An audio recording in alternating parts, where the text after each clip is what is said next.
Hi friend, welcome to my YouTube channel AK Odia study hub को।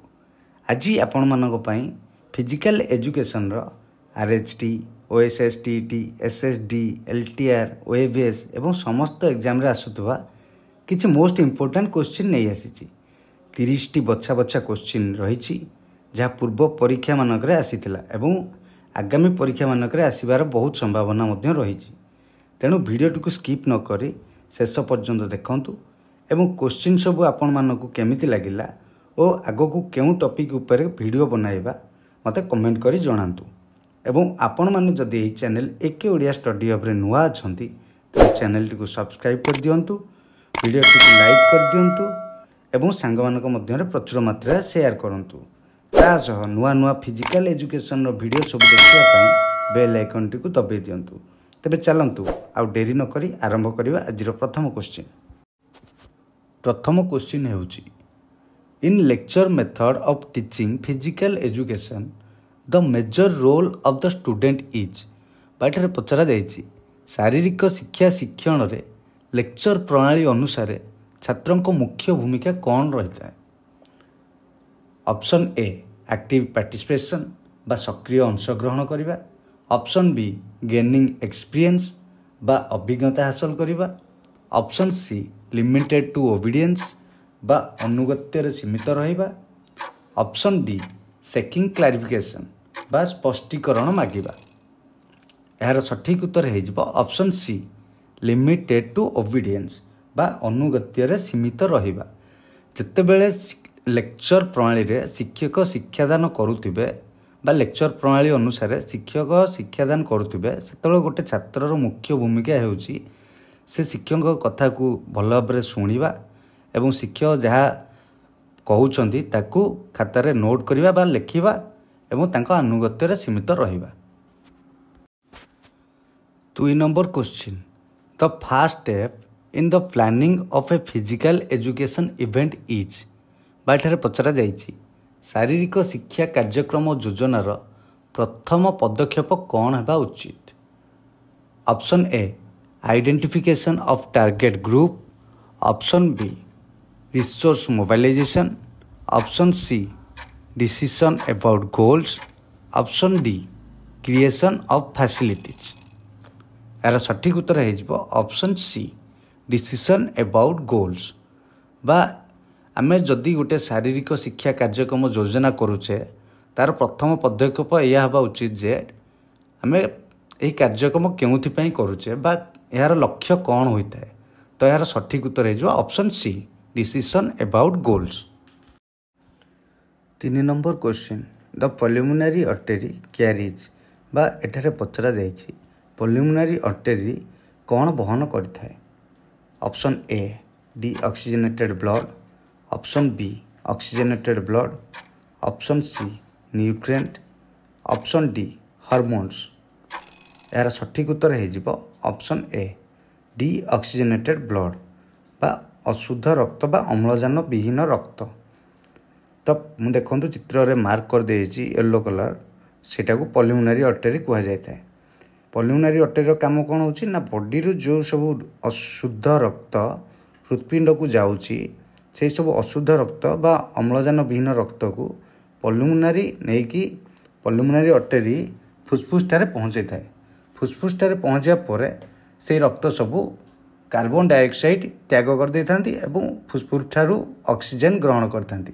तापर से माने जाती ऑक्सीजनेटेड ब्लड बा से रक्त सबू ऑक्सीजन युक्त हो जाए एवं प्रिलिमिनरी नर्व द्वारा यह पुणी लेफ्ट साइड हृत्पिंड को आसी थाए एवं सेठारू आम शरीर को संचारित होता है। तो प्रिलिमिनरी आर्टरी काम हेउची डीऑक्सीजनेटेड ब्लड को बा अम्लजान विहीन रक्त को बा अशुद्ध रक्त को नहीं फुसफुस ठारे पहुँचाइबा एवं फुसफुस सेठारे शुद्ध करी ताकू आम बॉडी की पहुँचाई थाए।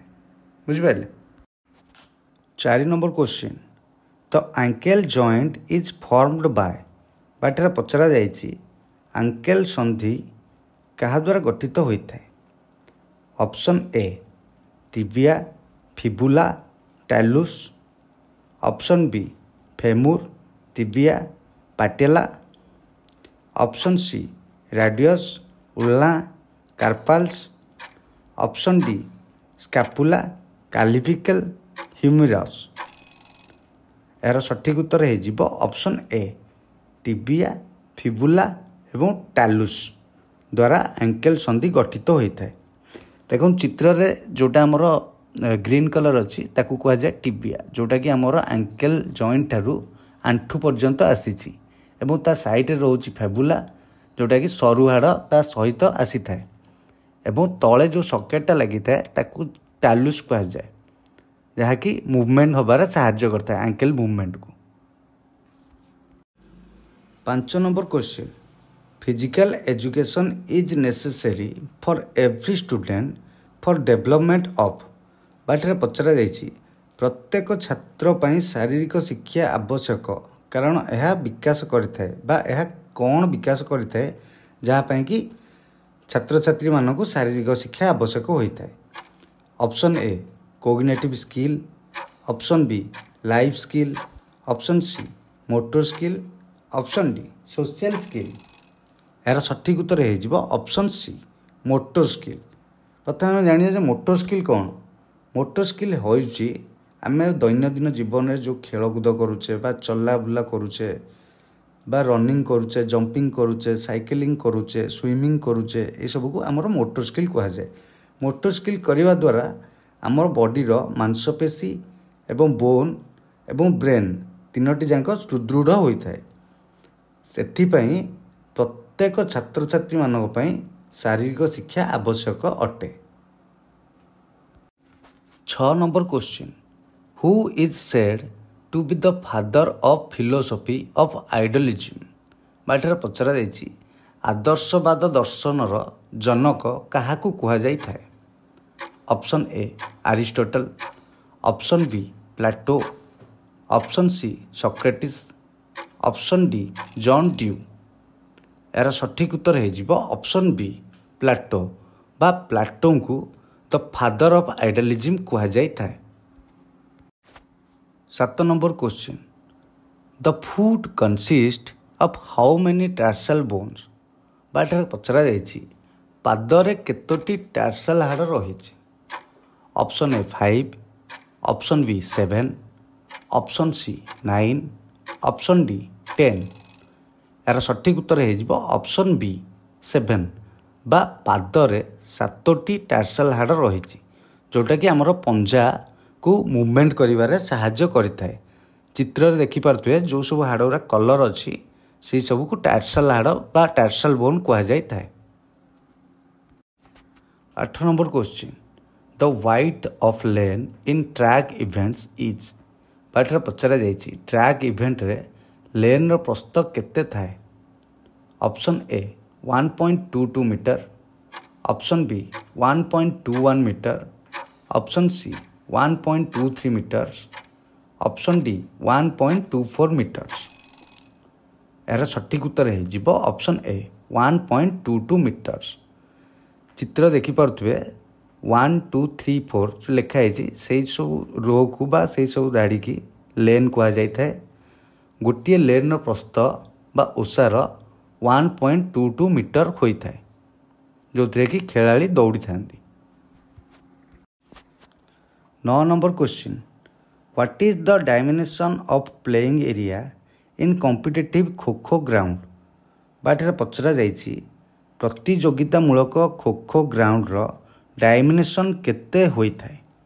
Option A 27 × 17 metre, option B 27 × 16 metre, option C 27 × 15 metre, option D 28 × 16 metre. ଏହାର ସଠିକ୍ ଉତ୍ତର ହେଇଯିବ ଅପସନ୍ ବି 27 × 16 ମିଟର ବା ଗୋଟେ ଖୋଖୋ ଗ୍ରାଉଣ୍ଡର ଡାଇମେନ୍ସନ୍ ହେଉଛି ଏହାର 16 ମିଟର ରହିଥାଏ ୱାଇଡ୍ ବା ଓସାର ରହିଥାଏ 16 ମିଟର ଏବଂ ଲେନ୍ଥ ବା ଲମ୍ବ ରହିଥାଏ 27 metre. 10 number question, what is the dimension of a long jump and a triple jump landing area in athletics. ବାଟରେ ପଚରାଯାଇଛି ଆଥଲେଟିକ୍ସରେ ଲଙ୍ଗ୍ ଜମ୍ପ ଓ ଟ୍ରିପଲ୍ ଜମ୍ପ ଲ୍ୟାଣ୍ଡିଂ ଏରିଆର ଆୟ କେତେ ହୋଇଥାଏ। Option A 7 to 9 metre long and 2.75 metre wide, option B 7 to 8 meter long and 2.75 meter wide. Option C, 7 to 9 meter long and 2.50 meter wide. Option D, 6 to 8 meter long and 3 meter wide.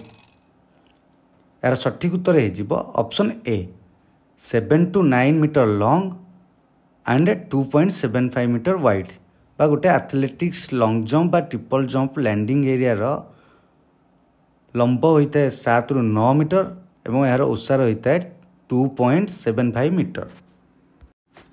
11 number question, what is the distance of striking circle area from the goal post in hockey field बाठे पचरा जाइए hockey मैदान रे goal post रु striking circle पर्यंत दूरता केते रही है। Option A 14.63 metre, option B 14.73 metre, option C 14.83 metre, option D 14.93 metre. यार सठिक उत्तर हो ऑप्शन ए 14.63 मीटर। चित्र देखु गोल पोस्ट रु गोटे मु सर्कल रेड करटा हूँ आमर स्ट्राइकिंग सर्कल एरिया तार डिस्टेंस हूँ 14.63 मीटर बा जदि यार्ड रे पचार ताहले 16 यार्ड बा 16 यार्ड रोची तार distance. 12 number question, what should be the diameter of the discus throw circle बाठार पचारि डिस्कस थ्रो सर्कल रो व्यास केते होता है। Option A 2.20 metre, option B 2.30 metre, option C 2.40 metre, option D 2.50 metre. यार सठिक उत्तर हो ऑप्शन डी 2.50 मीटर बा गोटे डिस्कस थ्रो सर्कल रो व्यास 2.50 मीटर होता है। 13 number question, interval training method is based on principle of बाठर पचरा जाइए इंटरवल ट्रेनिंग प्रणाली केउ सिद्धांत उपरे आधारित। Option A overload, option B effort, option C effort and recovery, option D recovery. यार सठिक उत्तर हो option C effort and recovery बा इंटरवल ट्रेनिंग प्रणाली एफर्ट एंड रिकवरी सिद्धांत उपरे आधारित अटे। 14 number question, it is the process through which an individual obtains optimal physical, mental and social skill and fitness through physical activity who was given this definition। बाटर कह जाइए यह एक प्रक्रिया जहाँ माध्यम जड़े व्यक्ति शारीरिक, मानसिक और सामाजिक कौशल और फिटनेस शारीरिक कार्यकलाप माध्यम अर्जन करे। यही संकल्पना किए देइतिले बा यही डेफिनेशन किए कहिथिले। Option A Angela Lumpkin, option B Barrow and Brown, option C Edward Hitchcock, option D J F. Williams. यार सठिक उत्तर हो option A Angela Lumpkin. 15 number question, glucose, fructose, lactose are बाटर पचरा जाइए ग्लूकोज, फ्रुक्टोज और लैक्टोज क्यों प्रकार होता है। Option A simple carbohydrate, option B complex carbohydrate, option C minerals, option D fats. यार सठिक उत्तर हो ऑप्शन ए सिंपल कार्बोहाइड्रेट बा ग्लूकोज, फ्रुक्टोज और लैक्टोज सिंपल कार्बोहाइड्रेट होता जहाँकि बॉडी की तुरंत एनर्जी जोगे था। 16 number question, which of the following statutory bodies regulates the teacher training aspect of physical education बाठर पचरा जाइए निम्नलिखित मध्यरु केउं संस्था शारीरिक शिक्षार शिक्षक प्रशिक्षण दायित्व नहीं थाए। Option A university grants commission, option B national council for teacher education, option C national assessment and accreditation council, option D national council of educational research and teacher training. ଏହାର ସଠିକ୍ ଉତ୍ତର ହୋଇଯିବ option B national council for teacher education ବା NCTE ସଂସ୍ଥା ଶାରୀରିକ ଶିକ୍ଷାର ଶିକ୍ଷକ ପ୍ରଶିକ୍ଷଣ ଦାୟିତ୍ୱ ନେଇଥାଏ। 17 number question kyphosis is a deformity related to ବା ଏଠାରେ ପଚରାଯାଇଛି କାଇଫୋସିସ୍ କେଉଁ ଅଙ୍ଗ ସହିତ ସମ୍ପର୍କିତ ରୋଗ। Option A foot, option B vertebral column, option C shoulder, option D legs. ଏହାର ସଠିକ୍ ଉତ୍ତର ହୋଇଯିବ ଅପସନ୍ ବି ଭର୍ଟିବାଲ୍ କଲମ୍ ବା ସ୍ପାଇନ୍ ବା ମେରୁଦଣ୍ଡ। କାଇଫୋସିସ୍ ରୋଗର ଲକ୍ଷଣ ହେଉଛି ଏହା ମେରୁଦଣ୍ଡକୁ ବକ୍ରତା ସୃଷ୍ଟି କରିଥାଏ ଏବଂ ଉପର ଭାଗକୁ ବା ପିଠି ଆଡ଼କୁ ଏହା କୁଜା ହୋଇ ରହିଥାଏ। ତେଣୁ କାଇଫୋସିସ୍ ହେଉଛି ମେରୁଦଣ୍ଡ ବା ଆମ ଶରୀରରେ ଥିବା ମେରୁଦଣ୍ଡ ସହିତ ସମ୍ପର୍କିତ ରୋଗ। 18 number question which objective is not given Bai national plan of physical education and recreation. ଏଠାରେ ପଚରାଯାଇଛି ଜାତୀୟ ଶାରୀରିକ ଶିକ୍ଷା ଓ ମନୋରଞ୍ଜନ ଯୋଜନା ଦ୍ୱାରା ନିମ୍ନଲିଖିତ ମଧ୍ୟରୁ କେଉଁ ଉଦ୍ଦେଶ୍ୟ ଦିଆଯାଇ ନାହିଁ। Option A development of organic fitness ବା ଅର୍ଗାନିକ୍ ଫିଟନେସ୍ର ବିକାଶ, option B development of neuromuscular skill ବା ନ୍ୟୁରୋମସ୍କୁଲାର ସ୍କିଲ୍ ଦକ୍ଷତାର ବିକାଶ, option C development of character and personality ବା ଚରିତ୍ର ଓ ବ୍ୟକ୍ତିତ୍ୱର ବିକାଶ, option D development of emotional stability ବା ଭାବନାତ୍ମକ ସ୍ଥିରତାର ବିକାଶ। ତ ଏହାର ରାଇଟ୍ ଆନ୍ସର୍ ହୋଇଯିବ option D development of emotional stability ବା ଭାବାତ୍ମକ ସ୍ଥିରତାର ବିକାଶକୁ ବା ଏହି ଉଦ୍ଦେଶ୍ୟକୁ ଜାତୀୟ ଶାରୀରିକ ଶିକ୍ଷା ଓ ମନୋରଞ୍ଜନ ଯୋଜନା ଦ୍ୱାରା ଦିଆଯାଇ ନାହିଁ। 19 number question osteology is the study of ବା ଏଠାରେ ପଚରାଯାଇଛି ଅଷ୍ଟିଓଲୋଜି କାହାର ଅଧ୍ୟୟନ। Option A muscles, option B bones, option C joints, option D nerves. ଏହାର ସଠିକ୍ ଉତ୍ତର ହୋଇଯିବ ଅପସନ୍ ବି ବୋନ୍ସ ବା ହାଡ଼ର ଅଧ୍ୟୟନକୁ ଅଷ୍ଟିଓଲୋଜି କୁହାଯାଇଥାଏ। 20 number question hunch back is also known as ବା ଏଠାରେ ପଚରାଯାଇଛି ହଞ୍ଚ୍ ବ୍ୟାକ୍କୁ ଆଉ କ'ଣ କୁହାଯାଇଥାଏ ବା ଏହାର ଅନ୍ୟ ନାମ କ'ଣ ଅଟେ। Option A injured back, option B scoliosis, option C lordosis, option D kyphosis. ଏହାର ସଠିକ୍ ଉତ୍ତର ହୋଇଯିବ ଅପସନ୍ ଡି କାଇଫୋସିସ୍।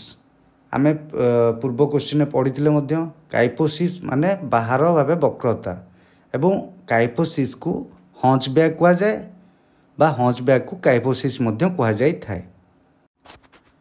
21 ନମ୍ବର କ୍ୱେଶ୍ଚିନ୍ ଏଣ୍ଡୋସ୍କେଲେଟନ୍ ଇନଭଲ୍ଭସ୍ ବା ଅଭ୍ୟନ୍ତରୀଣ କଙ୍କାଳ କାହା ସହ ସମ୍ପୃକ୍ତ ବା ଜଡ଼ିତ ଅଟେ।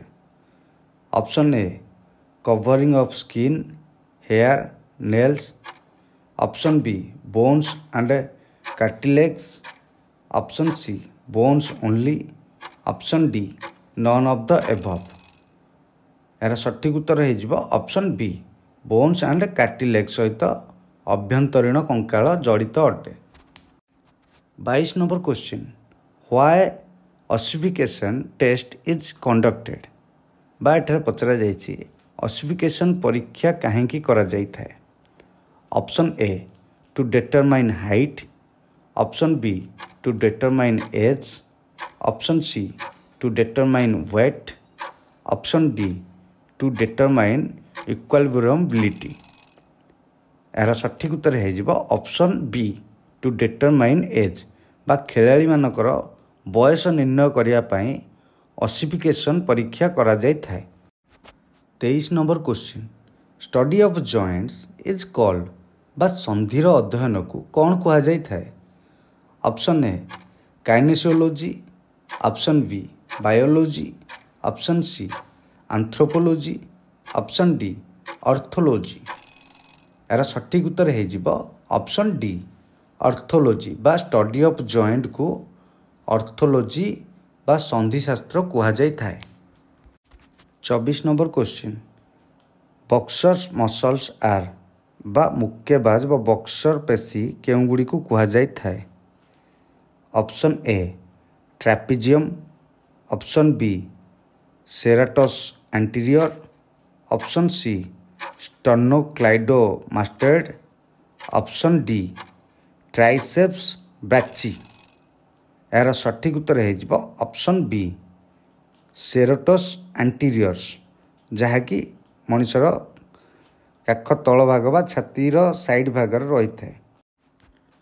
25 number question, the movement around ball and socket joint is ବା ବଲ୍ ଏବଂ ସକେଟ୍ ଜଏଣ୍ଟ ମଧ୍ୟରେ ମୁଭମେଣ୍ଟକୁ କ'ଣ କୁହାଯାଇଥାଏ? Option A flexion and extension, option B rotation and circumduction, option C hyperextension, option D all of the above. ଏହାର ସଠିକ୍ ଉତ୍ତର ହୋଇଯିବ option D all of the above ବା ଉପରୋକ୍ତ ତିନୋଟି ଯାକ ବଲ୍ ଏବଂ ସକେଟ୍ ଜଏଣ୍ଟରେ ମୁଭମେଣ୍ଟ ଉପରେ ବା ମୁଭମେଣ୍ଟରେ ସାହାଯ୍ୟ କରିଥାନ୍ତି। 26 number question, in volleyball the distance of the attack line from the centre line is ବା ଭଲିବଲ୍ ଖେଳରେ ଆକ୍ରମଣ ରେଖା ବା ଆଟାକ୍ ଲାଇନ୍ କେନ୍ଦ୍ର ରେଖାରୁ କେତେ ଦୂରରେ ରହିଥାଏ? Option A 2 metre, option B 3 metre, option C 4 metre, option D 5 metre. ଏହାର ସଠିକ୍ ଉତ୍ତର ହୋଇଯିବ ଅପସନ୍ ବି 3 ମିଟର ବା ଭଲିବଲ୍ ଖେଳରେ ଆକ୍ରମଣ ରେଖା ଆଟାକ୍ ଲାଇନ୍ କେନ୍ଦ୍ର ରେଖା ଠାରୁ 3 ମିଟର ଦୂରରେ ରହିଥାଏ। 27 number question, partial curl up is to test ବା ଏଠାରେ ପଚରାଯାଇଛି ଆଂଶିକ କଲ୍ ଅଫ୍ ପରୀକ୍ଷାର ଉଦ୍ଦେଶ୍ୟ କ'ଣ ରହିଥାଏ? Option A agility and speed, option B leg strength and endurance, option C abdominal strength and endurance, option D upper body strength and endurance. ଏହାର ସଠିକ୍ ଉତ୍ତର ହୋଇଯିବ option C abdominal strength and endurance ବା ପେଟର ଶକ୍ତି ବଢ଼ାଇବା ଓ ସହନଶୀଳତା ବୃଦ୍ଧି କରିବାରେ ସାହାଯ୍ୟ କରିଥାଏ call of test.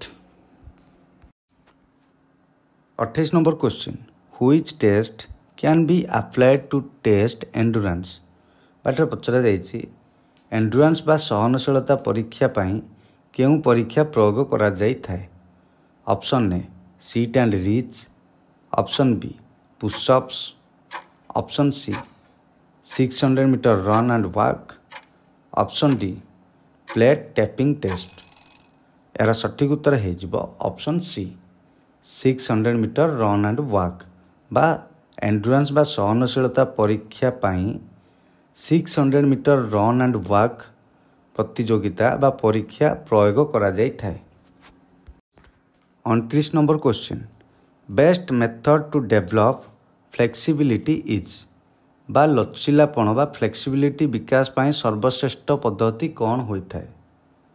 Option A ballistic method, option B slow method, option C slow stretching and hold method, option D yoga method.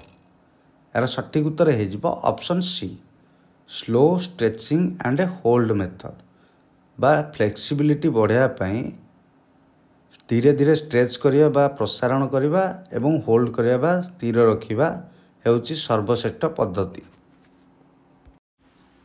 30 number question, endurance training increases the muscles capacity to ବା ସହନଶୀଳତା ଅଭ୍ୟାସ ଏଣ୍ଡୁରାନ୍ସ ଟ୍ରେନିଂ ପେଶୀର କ୍ଷମତାକୁ କେଉଁ ଦିଗରେ ବୃଦ୍ଧି କରିଥାଏ?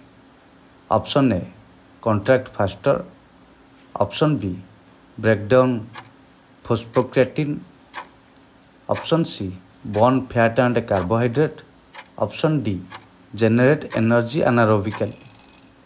ଏହାର ସଠିକ୍ ଉତ୍ତର ହୋଇଯିବ option C burn fat and carbohydrate ବା ମାଂସପେଶୀରୁ ଚର୍ବିକୁ ଘଟାଇଥାଏ ଏବଂ କାର୍ବୋହାଇଡ୍ରେଟ୍ ମାନେ ଶକ୍ତି ବଢ଼ାଇଥାଏ, ମାଂସପେଶୀର ଶକ୍ତି ଷ୍ଟ୍ରେନ୍ଥ ବଢ଼ାଇଥାଏ।